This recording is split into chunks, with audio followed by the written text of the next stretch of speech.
I rip it, it's physical. A chemical property is, can it burn or will it not burn? One of the first things you hear is, I don't like science. I'm not good at science.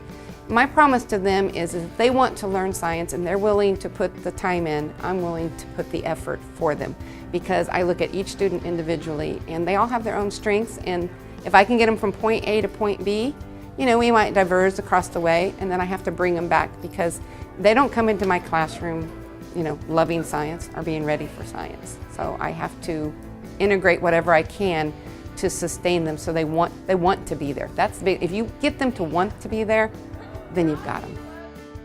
And she actually knows when a student is getting it, not understanding her, and she takes the time with all levels of students, whether they be advanced students, lower functioning students. She takes the time to teach them what her passion is, and that's a love of science.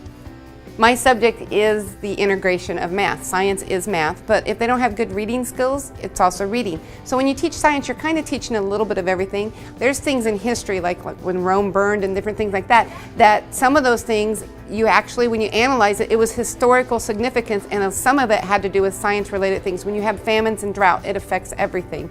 And so basically, you can't teach science without touching on a little bit of everything. And when your students are weak in reading, if you don't reinforce reading in your classroom, it's going to affect your scores in the end. And it's not about the scores, it's about giving them a love for the science, and if they can't read it and experience, they're not going to love it.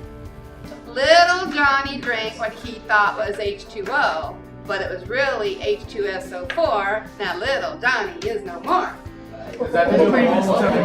Well, you hear the buzzword a lot, lifelong learners, but it's not being just lifelong learners, it's being passionate about what you're doing and what you're learning. If you can teach students to have that passion for what they're interested in, they're going to excel in life at whatever they do. And so, yes, they're going to become a lifelong learner, but I want them to be passionate about what they're doing, because anything worth doing is giving you 100%.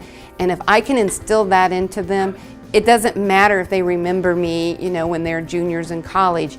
If I've planted that seed and let somebody else build on it, then I've done my part, and that passion can carry on to the next generation.